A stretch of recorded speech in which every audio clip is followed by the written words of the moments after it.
میں staff room میں بیٹھا ان پیسوں کو کاؤنٹ کر رہا تھا جو ابھی تھوڑی دیر پہلے وہ خوبصورت عورت میری ہتھیلی پر بطور ٹپ رکھ کر گئی تھی۔ میری تو بانچیں ہی کھل اٹھی تھی۔ ایک غریب انسان جو مشکل سے 2 وقت کی روٹی کماتا ہے، آج اس کو ایک ساتھ کئی ہزار مل گئے تھے۔ یہ پیسے میری سیلری سے کئی گنا زیادہ تھے۔ میری آنکھوں میں ایک لمحے کے لیے نمی آ چکی تھی۔ میری ماں کے علاج کے لیے مجھے اچھی خاصی رقم کی ضرورت تھی، مگر مجھے بالکل علم نہیں تھا کہ وہ عورت اتنی زیادہ مجھ پر مہربان ہو جائے گی۔ میں نے بے ساختہ آسمان کی طرف دیکھ کر دل سے دعا کی تھی کہ ایسے رحم دل اور مہربان لوگ روز ہمارے ریسٹورنٹ میں آئیں اور ہم جیسے کئی غریب ویٹرز کی مدد کریں۔ مگر میں جانتا ہی نہیں تھا کہ ان پیسوں کے بدلے مجھے کتنی بڑی قیمت چکانی ہے۔ میں جو اپنی ہی خوشی میں مگن تھا، آگے میرے ساتھ کیا ہونے والا تھا اس بات کا مجھے کچھ علم ہی نہیں تھا۔ دن معمول کی رفتار سے گزر رہے تھے۔ آج جمعہ کا دن تھا۔ ریسٹورنٹ تھوڑا لیٹ کھلا تھا۔ میں بھی آج تھوڑا دیر سے ہی آیا تھا۔ ابھی میں کچن میں پہنچا ہی تھا جب اچانک ایک ویٹر بھاگتا ہوا میرے پاس آیا تھا اور مجھے پکارتے ہوئے بولا، شاہ نواز، تمہیں وہی لیڈی بلا رہی ہے، اس کو جا کر تم ہی کھانا سرو کرو گے۔ میں پلٹا تھا اور سوالیہ بولا، کون خاتون؟ وہ خوش ہوتے ہوئے بولا، جس نے تمہیں اس دن ڈھیر سارے پیسے دیے تھے بطور ٹپ، وہی آئی ہے اور تمہیں بلا رہی ہے۔ اس عورت کا ذکر سن کر میری آنکھیں پھیل گئی تھی، لبوں پر مسکراہٹ بکھر گئی تھی۔ یعنی آج ایک بار پھر میرے اوپر پیسوں کی برسات ہونی تھی۔ میں خوشی خوشی باہر گیا تو سامنے ہی وہ عورت بیٹھی ہوئی نظر آئی تھی، مجھے ہی مسکرا کر دیکھ رہی تھی۔ اس دن بھی اس کی آنکھوں میں ایک الگ چمک مجھے محسوس ہوئی تھی، اور آج بھی اس کی آنکھوں میں وہی چمک دیکھ کر میرا دل ایک لمحے کے لیے دھڑکنا ہی بھول گیا تھا۔ مگر میں اپنے چہرے کے تاثرات سنبھال کر فوراً اس عورت کے پاس پہنچا تھا اور اسے دھیمی آواز میں سلام کیا تھا اور اس سے آرڈر لینے لگا تھا۔ اس نے مسکراتی نگاہ میرے وجود پر ڈالی تھی اور سوالیہ بولی تھی، اس دن تو میں بہت جلدی میں تھی، مگر مجھے تمہارا کام بہت پسند آیا ہے۔ تمہارا نام کیا ہے؟ میں چند لمحے خاموش رہا تھا۔ آج سے پہلے کبھی کسی ویٹر کا نام کسی گاہک نے نہیں پوچھا تھا، اور خاص کر کے اتنی امیر عورت تو بالکل ہم جیسے غریب ویٹرز کو منہ لگانا تک پسند نہیں کرتی تھی۔ مگر ان کی بات ہی کچھ مختلف تھی۔ میں دھیمی آواز میں بولا، میرا نام شاہ نواز ہے، بتائیں آپ کو کیا چاہیے؟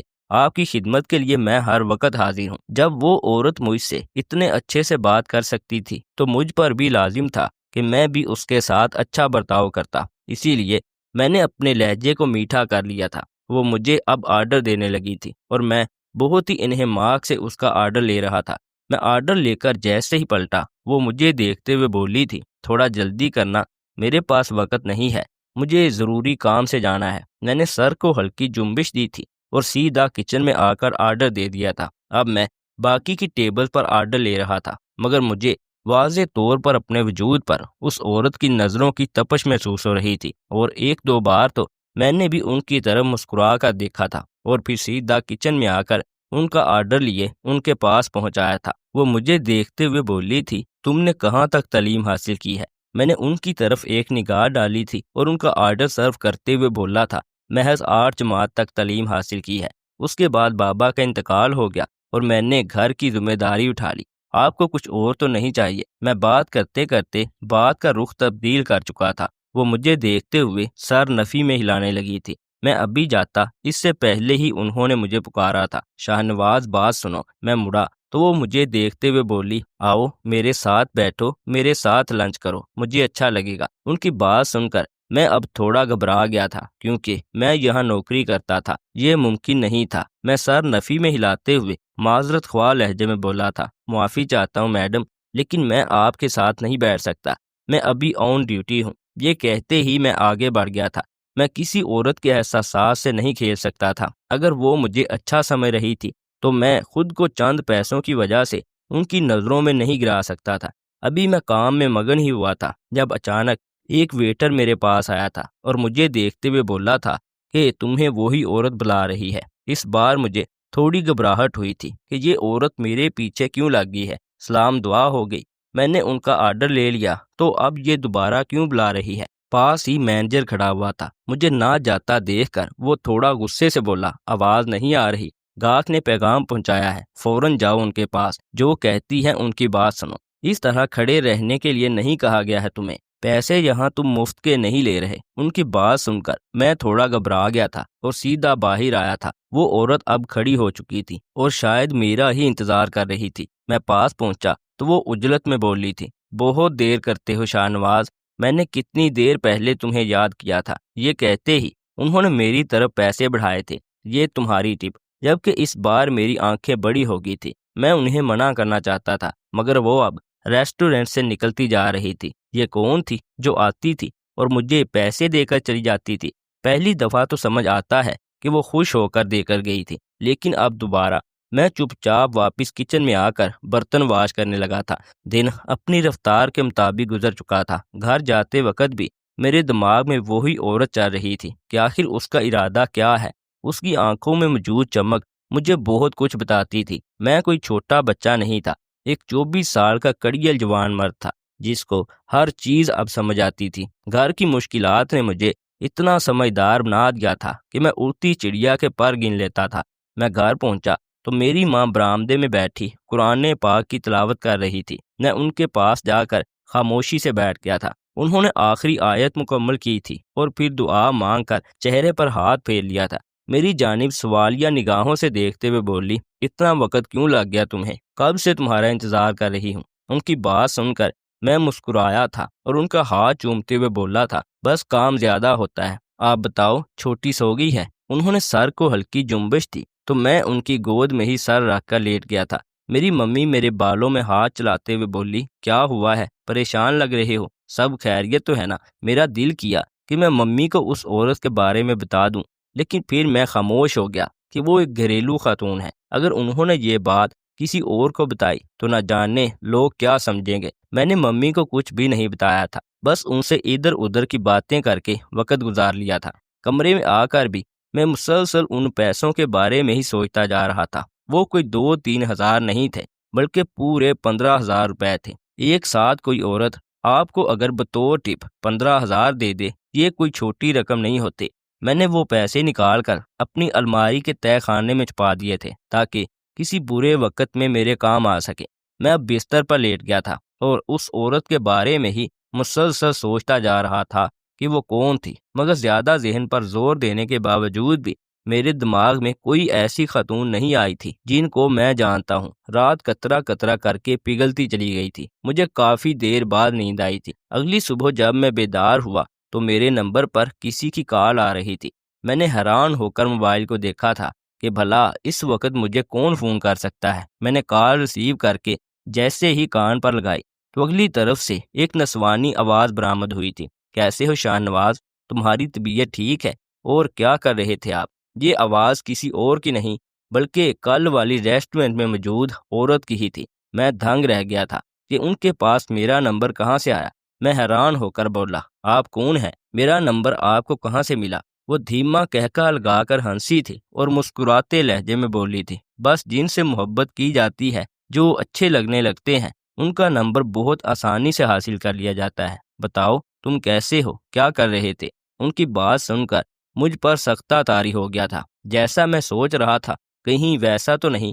میں نے فوراً ہی اپنے دماغ کی نفی کی تھی اور بات گھماتے ہوئے بولا تھا، میں ٹھیک ہوں، ابھی جاگا ہوں۔ کوئی کام ہے آپ کو؟ چند لمحے وہ عورت خاموش رہی تھی اور پھر دھیمی آواز میں بولی تھی، ہاں ایک کام ہے، بہت ضروری، تم میری مدد کرو گے نا؟ میں حیران ہوا۔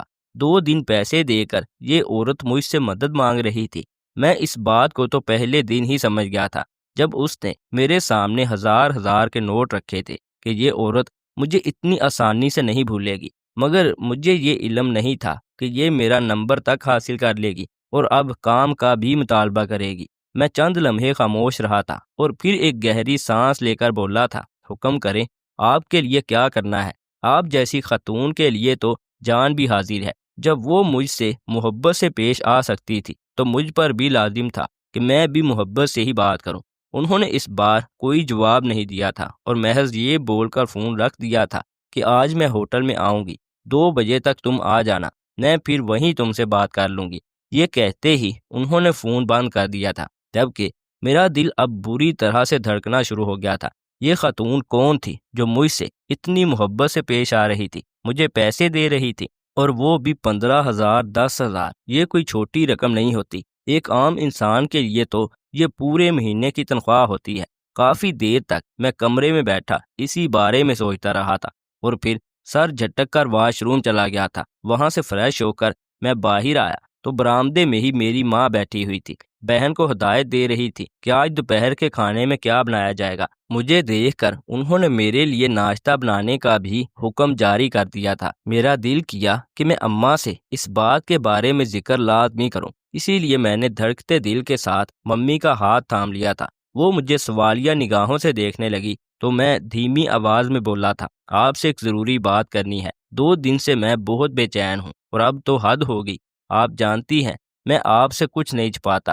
میری بات سن کر میری ممی نے مجھے دیکھا تھا، ان کے چہرے پر بھی پریشانی کے تاثرات جگمگانے شروع ہو گئے تھے۔ یہی وجہ تھی کہ میں ممی سے اس بارے میں ابھی ذکر نہیں کرنا چاہتا تھا، لیکن اب اس عورت کا فون کر دینا اور پھر آگے سے کہنا کہ مجھے تم سے ایک کام ہے، یہ باتیں میرے سر پر سوار ہو رہی تھی۔ ممی فوراً بولی کہ بولو کیا بات ہے؟ مجھے تو کل رات کو ہی معلوم ہو چکا تھا کہ تم کسی پریشانی میں مبتلا ہو۔ بنا ڈرے، بنا ہچکچائے تم مجھے سب بتا سکتے ہو۔ میں تمہاری ماں نہیں بلکہ تمہاری دوست ہوں۔ یہ بات تو حقیقت تھی، ممی ہماری ماں نہیں بلکہ ہماری واقعی ایک بہترین دوست بھی تھی۔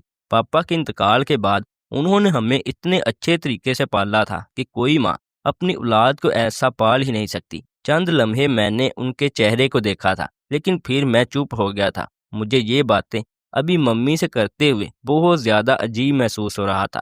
میں ابھی اس عورت کے بارے میں کچھ بھی نہیں جانتا تھا۔ میں بلا وجہ اس عورت کے بارے میں کوئی مطلب اخذ نہیں کرنا چاہتا تھا۔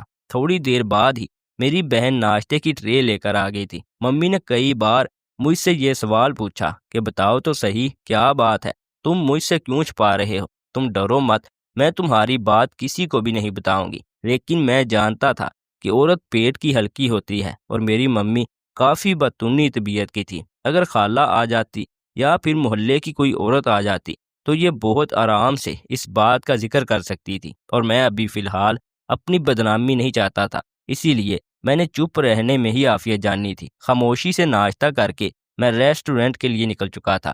آج میں جلدی جانا چاہتا تھا کیونکہ اس عورت نے کہا تھا کہ وہ 2 بجے تک آ جائے گی۔ میں جب وقت سے پہلے ریسٹورنٹ پر پہنچا تو مینیجر صاحب مجھے دیکھ کر دنگ رہ گئے تھے اور سوالیہ بولے تھے کہ کیا بات ہے بھائی، بہت جلدی آ گئے، تمہاری ڈیوٹی تو دوپہر 3 بجے تک شروع ہوگی اور ابھی تو 1:30 بجے ہیں۔ میں نے کوئی جواب نہیں دیا تھا، بس خاموشی سے کام کرنے میں مگن ہو گیا تھا۔ مجھے امید تھی کہ وہ 2 بجے تک لازمی آئیں گی، اور میرے سوچنے کے بالکل ٹھیک مطابق ٹھیک 2 بجے وہ ریسٹورنٹ میں داخل ہو گئی تھی۔ ابھی اس وقت زیادہ رش نہیں تھا، اسی لیے میں آرام سے ان کے پاس پہنچ گیا تھا۔ وہ مجھے دیکھتے ہوئے کھل اٹھی تھی۔ اپنی جگہ سے کھڑے ہو کر انہوں نے میری طرف ہاتھ بڑھایا تھا، جبکہ اس بار میرا پورا وجود کانپ اٹھا تھا، کیونکہ آج سے پہلے میں نے کسی بھی غیر عورت سے ہاتھ نہیں ملایا تھا۔ میں ایک مڈل کلاس گھرانے سے تعلق رکھتا تھا، جہاں پر ان باتوں کو بہت معیوب سمجھا جاتا ہے۔ لمحے بھر کے توقف کے بعد میں نے ان کا ہاتھ تھام لیا تھا۔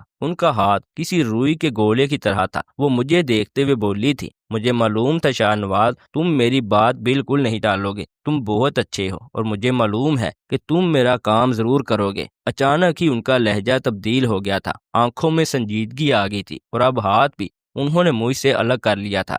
میں ان کو کرسی پر بیٹھنے کا اشارہ کرتے ہوئے بولا، بے شک جتنا میری ذات سے ہو سکے گا میں کروں گا۔ آپ نے میری اتنی مدد کی ہے تو میرا بھی فرض بنتا ہے کہ میں بھی آپ کی مدد کروں۔ میری بات سن کر وہ مسکرائی تھی اور پھر اپنا آرڈر دینے لگی تھی۔ میں فوراً ہی کچن میں چلا گیا تھا۔ میں نے جب آرڈر پاس کیا تو مینیجر سر مجھے دیکھتے ہوئے سوالیہ بولے تھے، ایک بات کہوں؟ میں نے سر کو ہاں میں ہلایا تو وہ مجھے دیکھتے ہوئے بولے تھے، ایسی بڑی عمر کی عورتوں سے دور رہا کرو، کب تمہیں اپنے شکنجے میں جکڑ کر تمہاری زندگی تباہ کر دے تمہیں کچھ بھی پتہ نہیں چلے گا۔ چند پیسوں کے لالچ میں اپنا آپ برباد نہ کرو، یہ خواتین ٹھیک نہیں ہوتی ہیں۔ یہ بول کر وہ ٹھہرے نہیں تھے بلکہ اپنے کیبن کی طرف بڑھ گئے تھے، مگر نہ جانے کیوں مجھے ان کے بارے میں یہ سب سن کر بہت برا لگا تھا۔ میں نے مڑ کر کچن کی کھڑکی سے انہیں دیکھا تو ان کا روشن چہرہ میری آنکھوں کے سامنے تھا۔ نہ جانے وہ کتاب میں جھکی کیا کر رہی تھی، مجھے کچھ علم نہیں تھا۔ ابھی میں وہیں کھڑا اپنے آرڈر کا انتظار کر رہا تھا جب میرا دوست میرے برابر میں کھڑا ہو گیا تھا اور مجھے دیکھتے ہوئے بولا تھا، اس مینیجر سے ہم سب کی نہیں بنتی، لیکن ابھی جو بات وہ کر کے گئے ہیں وہ 100% درست ہے، کیونکہ ایسی عورتیں مرد کو استعمال کر کے چھوڑ دیتی ہیں اور ان کو ایسا کر دیتی ہیں کہ وہ نہ یہاں کے رہتے ہیں اور نہ ہی وہاں کے۔ یہ تو ٹرینڈ ہے، بڑی عورتیں چھوٹے لڑکوں کو اپنی محبت کے جال میں پھنسا کر ایسا الجھاتی ہیں کہ پھر اس لڑکے کو کچھ بھی نظر نہیں آتا۔ بہتر ہوگا کہ تم اپنے قدم پیچھے رکھو، ورنہ تمہارے لیے بہت مصیبت بن جائے گی۔ تمہاری کنواری بہن ہے، اس کی شادی تمہیں کرنی ہے، بیمار ماں ہے، تم اگر اس عورت سے شادی کرو گے تو یہ تمہیں اپنے ساتھ لے جائے گی اور تمہاری ماں بہن تنہا رہ جائیں گی۔ اس ویٹر کی بات سن کر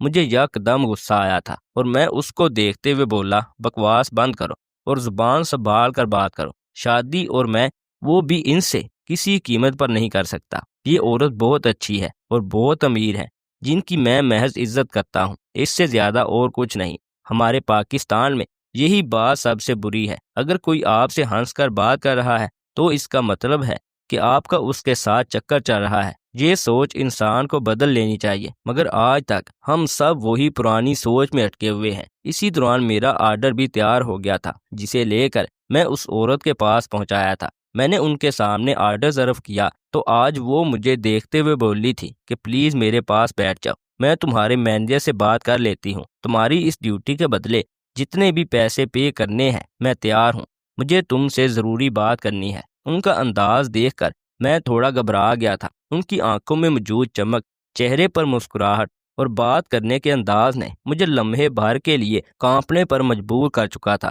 مگر میں پھر خاموشی سے ان کے سامنے بیٹھ گیا تھا۔ وہ عورت مجھے دیکھتے ہوئے بولی تھی، میں جانتی ہوں شاہ نواز، تم بہت اچھے ہو، تمہارے کام میں صفائی ہے، سلیقہ ہے، تمہاری شکل و صورت بھی اچھی ہے، جسامت بھی اچھی ہے، اسی لیے میں نے تمہیں اپنے لیے منتخب کیا ہے۔ ان کی بات سن کر میرا دل زور زور سے دھڑکا تھا۔ وہ مجھے دیکھتے ہوئے مزید بولی، دیکھو کوئی بھی کام بڑا یا چھوٹا نہیں ہوتا، انسان کو صرف محنت کرنی ہوتی ہے۔ میں ایک ہاؤس وائف ہوں، لیکن میری ضرورت پوری نہیں ہو پا رہی۔ ان کی بات سن کر میرا دماغ ایک دم دوسری طرف گیا تھا، مگر میں نے فوراً اپنی نظریں جھکا لی تھی۔ میں ایسا کچھ بھی اس عورت کے بارے میں نہیں سوچنا چاہتا تھا۔ وہ بہت نیک لگتی تھی، مگر اگلے ہی لمحے جو بات انہوں نے مجھ سے کہی وہ سن کر میں نے جھٹکے سے اپنا سر اٹھایا تھا اور انہیں حیران نگاہوں سے دیکھا تھا۔ وہ مجھے دیکھتے ہوئے مزید بولی، دراصل مجھے ایک لڑکے کی ضرورت ہے جو میری مدد کر سکے۔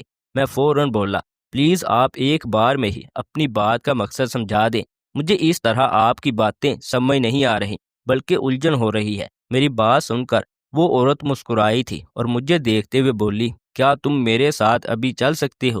اس کی بات سن کر میں چند لمحے کے لیے خاموش ہو گیا تھا۔ گھڑی کی طرف نظر ڈالی تو 2 بج رہے تھے، 3 بجے میری ڈیوٹی شروع ہو جانی تھی۔ میں نے کچھ سوچ کر سر ہاں میں ہلا دیا تھا۔ دل گھبرایا ہوا تھا، ڈر بھی لگ رہا تھا کہ نہ جانے یہ عورت کون ہے، کہاں لے جا رہی ہے، مگر پھر میں نے یہی سوچا کہ ایک بار قسمت آزما لینے میں کوئی قباحت نہیں ہے۔ میں ان کے ساتھ ہی کھڑا ہو گیا تھا۔ انہوں نے ٹیبل پر بل کے پیسے رکھے تھے اور مجھے لے کر پارکنگ ایریا میں آ گئی تھی۔ ان کی بڑی سی گاڑی کو دیکھ کر میری آنکھیں پھٹی کی پھٹی رہ گئی تھی۔ جب وہ مجھے فرنٹ سیٹ پر بٹھاتے ہوئے بولی تھی، شادی سے پہلے میں نے بہت کوشش کی تھی کہ میں اپنی تعلیم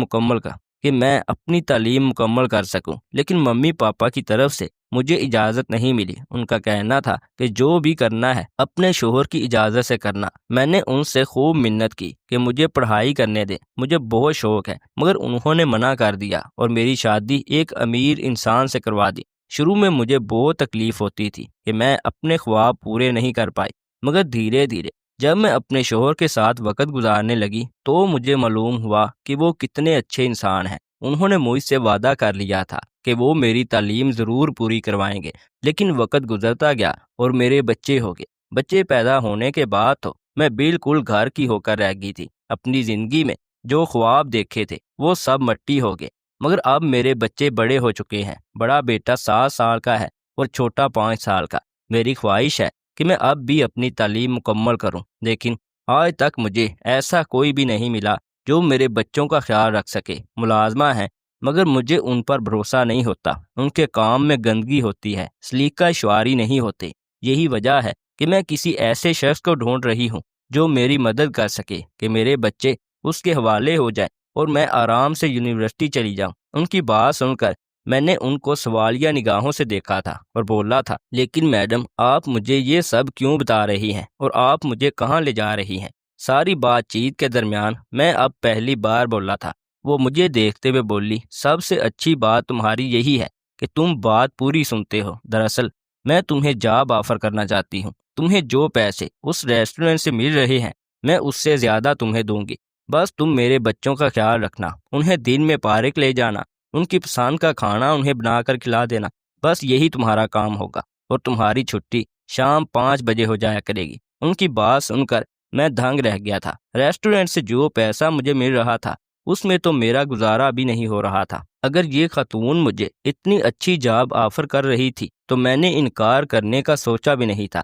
وہ مجھے اپنے گھر لے آئی تھی، ان کا گھر نہیں بلکہ عالی شان بنگلہ تھا۔ انہوں نے اپنے بچوں سے میری ملاقات کروائی تو وہ بچے بھی بہت اچھے تھے، بدتمیز بالکل نہیں تھے کہ میں ان کے ساتھ ایڈجسٹ نہ ہو پاتا۔ انہوں نے ان کی ساری ذمہ داری مجھے سونپ دی تھی۔ ایک کنٹریکٹ سائن کروایا تھا جس میں واضح طور پر لکھا تھا کہ میں ان کی جاب نہیں چھوڑ سکتا، اور مجھے بھی جاب چھوڑنے میں کوئی دلچسپی نہیں تھی۔ وقت گزرتا جا رہا تھا اور میں ان کے بچوں کا اب بہترین طریقے سے خیال رکھنے لگا تھا۔ کچھ ہی دنوں میں وہ بچے مجھ سے بہت زیادہ لگاؤ رکھنا شروع ہو گئے تھے۔ ان کی پڑھائی کا اب آخری سمیسٹر ہی چل رہا تھا، مگر مجھے نہیں معلوم تھا کہ وہ عورت مجھے اتنی باریک بینی سے دیکھتی ہے۔ ان کی تعلیم جب مکمل ہوئی تو میں نے اپنے لیے جاب تلاش کرنا شروع کر دی تھی، کیونکہ میں سمجھ گیا تھا کہ اب میرا یہاں کوئی کام نہیں ہے۔ مگر وہ عورت واقعی بہت اچھی تھی۔ یہ بات غلط ہے کہ ہم لوگ دوسروں کو دیکھ کر ان کے حالات کو سمجھنے کی بجائے انہیں جج کرنا شروع کر دیتے ہیں کہ یہ عورت ٹھیک نہیں ہے، اس نے کپڑے ٹھیک نہیں پہنے تو اس کے دماغ میں کچھ اور چل رہا ہوگا۔ ایسا کچھ نہیں ہوتا۔ جب تک آپ اس انسان کے بارے میں جان نہیں لیتے آپ کو اس کے بارے میں کچھ بھی پتہ نہیں چل سکتا۔ انہوں نے میری ایک بہت اچھی جگہ جاب لگائی تھی جہاں مجھے ان کے یہاں سے بھی زیادہ سیلری مل رہی تھی۔ آج میں خدا کا شکر ادا کرتا ہوں کہ میرا بروقت اٹھایا ہوا قدم میرے لیے کتنا کارآمد ثابت ہوا۔ وہ عورت آج بھی میرے ساتھ اٹیچ رہتی ہے۔ کبھی بھی مجھے کوئی پریشانی ہو جائے تو میں ان سے رابطہ کر لیتا ہوں۔ میں سب کو صرف ایک سبق دینا چاہتا ہوں، زندگی میں کبھی بھی کسی چیز کو غلط نظریہ سے نہ دیکھو۔ اگر غلط نظریہ سے دیکھو گے تو سب غلط لگے گا۔ بہتر ہوگا کہ اپنے دل کی سنو اور جو دل بولے اس پر ہی عمل کرو۔ دوستو، اس ویڈیو سے متعلق کمنٹ سیکشن میں ہمیں اپنی قیمتی رائے سے ضرور آگاہ کیجیے گا، اور اگر ویڈیو اچھی لگے تو ویڈیو کو لائک کرنے کے ساتھ ساتھ مزید ایسی نئی ویڈیوز دیکھنے کے لیے اس چینل کو بھی ضرور سبسکرائب کر لیجیے گا۔ شکریہ۔